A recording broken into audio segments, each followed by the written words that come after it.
I think that you can't actually continue to do that without any gratitude. There was no gratitude. Meghan wouldn't be known for anything if she hadn't actually married Harry and been in the royal family. Well, I didn't believe it in the first place.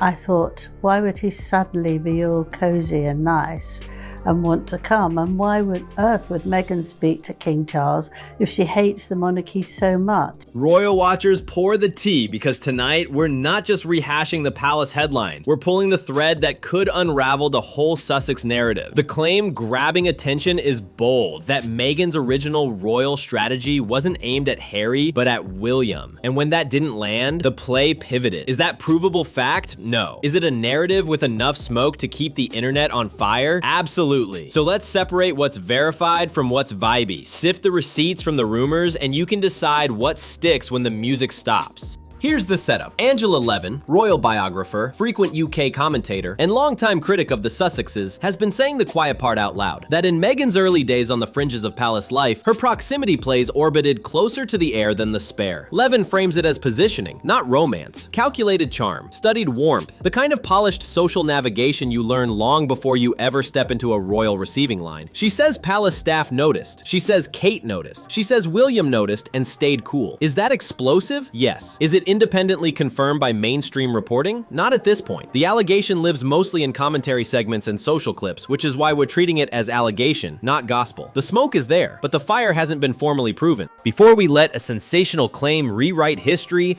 anchor the timeline. Meghan and Harry met in 2016, went public, and married at St. George's Chapel on May 19th, 2018. No ambiguity there. The wedding wasn't just a ceremony. It was a new chapter with global weight, watched by millions and wrapped in the modern meets traditional pageantry the Windsor brand does like no one else. It makes good news. People want to read about it. So I think quite soon they'll get bored stiff.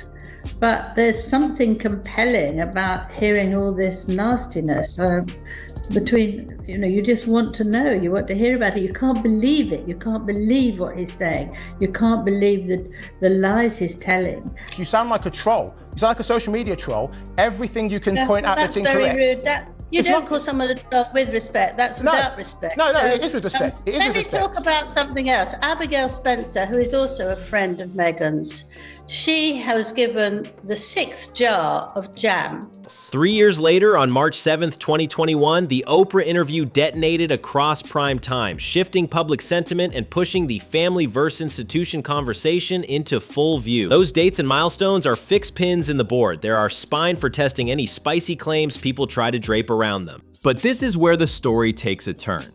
If you accept Levin's framing, those early interactions created friction that never really thawed.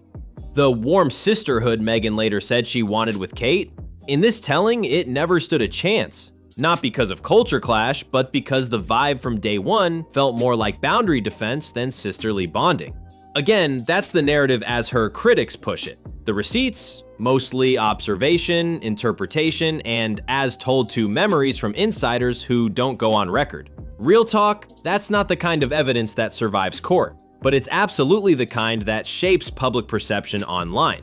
So let's pressure test the parts we can verify. Titles, status, and paperwork matter in royal land, and they're often the places where myths quietly die. Under the 1917 letters patent issued by George V, HRH style and the titles prince, princess were restricted to children of the sovereign, children of the sovereign's sons, and the eldest son of the Prince of Wales. That's the backbone of who gets called what. Queen Elizabeth II later tweaked things in 2012 so that all of the children of Prince William, then the eldest son of the Prince of Wales, would be princes or princesses, not just his firstborn. And to, get rid of them so they could come and present a more woke upward market couple. I think it was either a ploy set up so they can be nice and then whack them a week or so later. There are people who do that.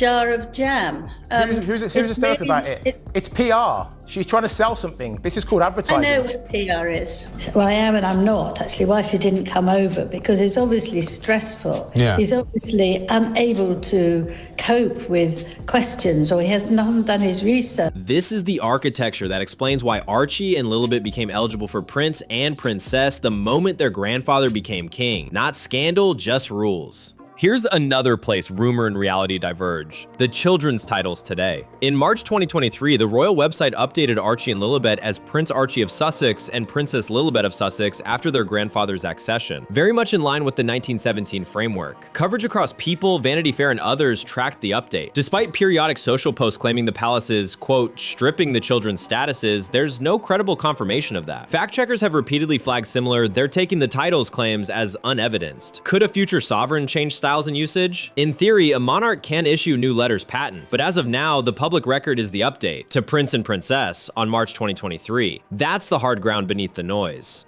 Which brings us to the loop everyone argues about: PR. If you've ever wondered how a jar of jam ends up in a culture war, welcome to 2024-2025. Meghan's American Riviera Orchard soft launched with influencer gifting. Abigail Spencer's IG post cuddling a numbered jar became exhibit A for some critics. Choreographed, precious, feeder. Fans saw it as savvy lifestyle branding. Objectively, both things can be true. It was branding and a lightning rod, because anything Sussex branded lives inside a polarized media ecosystem. Whether you saw quaint marketing or cringe marketing probably says more about your priors than the product itself. But yes, the jam happened, and yes, it got attention. People might be annoying if they can't get their jam one after the other. If they've got to wait, it's going to be terrible. So she wipes them out. This is what she was talking about to Tina Knowles, the mother of Beyonce. It was her last podcast. Well, last week was her last podcast, but this week she decided to do another one, so it's the last one but plus one. Okay. And Tina gave her a real whopping, really. She kept telling her, well, it's not a good idea to let things run out. And what are you doing? Get on with it, girl. But Meghan then said, we don't know how many tears she's cried while she's got all this ready. It's been so difficult because she's done so much work. So it's a very extraordinary way of behaving and not doing anything for 6 months. Because she doesn't want to upset. So how does all of that color the claim that Meghan positioned near William first? Narratives thrive when they fit pre-existing patterns. The upward motion storyline, relationship circles that open doors, friendships that open rooms, rooms that open platforms, is one many observers project onto Meghan's arc. Some call that ambition. Others call it strategy. The palace by tradition calls none of it, never complain, never explain. And that silence is often read as either dignified or damning depending on your bias. When Team Sussex does respond, think legal letters or specific statements, the press calls it combative. When they don't respond, the press calls it tacit admission. That's the trap of modern fame. Comment and you're milking it. Don't comment and you're hiding it. But this is where the story takes a turn. Into perception. The monarchy runs on ritual, celebrity culture runs on narrative. The Sussex era has tried to straddle both. If people believe the love story was really a plan B after a failed plan A, the romance stops feeling like a fairy tale and starts feeling like a pitch deck. That belief, true or not, chips at the one asset no PR budget can buy: authenticity. This is why the William first allegation lands so hard online. It doesn't have to be proved in court to move public mood, it only has to feel plausible in the story people already tell themselves. Now let's check another hard fact that often gets muddy. Archie and Lilibet's titles weren't granted as a special favor so much as activated by rule once Charles became king. Media across March 2023 framed it as the children now being styled Prince and Princess, and the official website reflected that change. There's recurring chatter about whether a future William would curtail the children's styles or roles, but that's speculation layered on top of speculation. For now, the record shows their titles in use, and the line of succession page says what it says. Keep that in mind when you see breathless videos claiming privileges revoked or status canceled. Those haven't been supported by formal documents or solid reporting. No one realized that Meghan dared to seduce William in front of Kate, who's pregnant. But rats can only live in dark and damp corners. At a charity event, Meghan placed her hand on Harry's arm, but her eyes wandered toward William. This detail was caught by pregnant Kate. At another event, after shaking hands with guests, Kate naturally stood beside William. Meghan mimicked her. After shaking hands, she also moved closer to William. Harry noticed Meghan's restlessness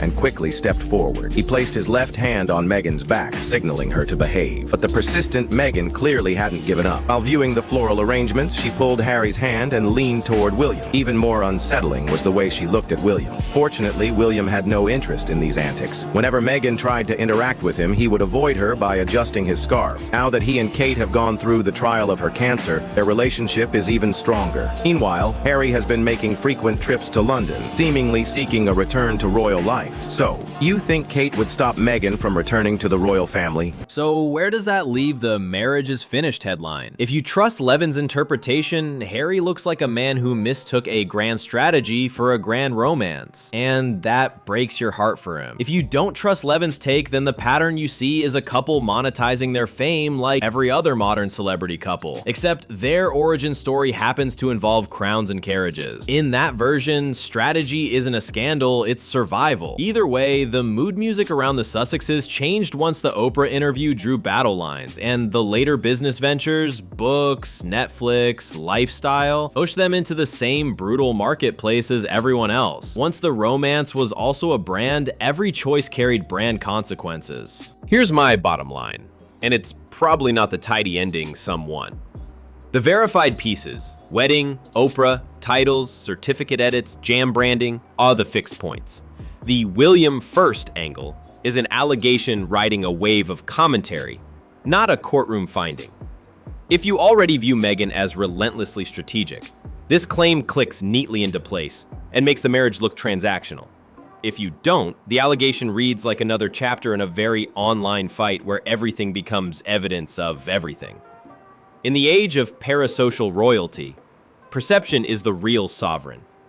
The question isn't only what happened, it's which story are you buying? If you're still here, you're my kind of viewer. Drop your take below. What counts as a real receipt in royal stories? Documents, on-record sources, multiple outlets saying the same thing? And do you think silence should be taken as dignity or as damage control? Hit like if you're into despun breakdowns, subscribe for the next deep dive, and ring the bell so you don't miss when we track how and why the royal website changed the Sussex kids' titles in March 2023, and what that actually means for the line of succession. This saga isn't over, and neither is the myth-making around it.